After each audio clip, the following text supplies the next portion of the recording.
বলিউড তারকা রণবীর কাপুরের সেলফিতে এবার ধরা দিলেন বাংলাদেশের জনপ্রিয় অভিনেত্রী মেহজাবিন চৌধুরী। গতকাল রবিবার রেড সি আন্তর্জাতিক চলচ্চিত্র উৎসবের প্রিমিয়ার হয়েছে মেহজাবিনের প্রথম cinema Saba.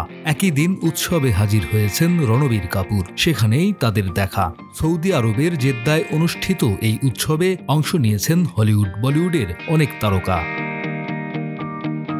The new home of film প্রতিপাদ্য নিয়ে গেল বৃহস্পতিবার থেকে সৌদি আরবের জেদ্দার প্রাণকেন্দ্র আল বালাদ শহরের কালচার স্কোয়ারে শুরু হয়েছে রেড সি আন্তর্জাতিক চলচ্চিত্র উৎসবের চতুর্থ আসর। উৎসবের প্রথম দিন থেকেই উপস্থিত মেহজাবিন, আর অভিনেত্রী নিজেই উৎসবের নানা মুহূর্তের ছবি শেয়ার করেছেন তার ফেসবুকে।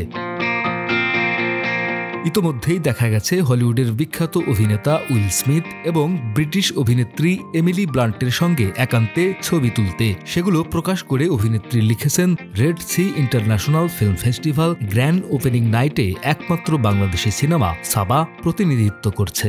এখন পারস্পরিক সাংস্কৃতিক বিনিময় চলছে এবং বিশ্বের গুরুত্বপূর্ণ উৎসবের অংশ হতে পেরে আমি সম্মানিত বোধ করছি।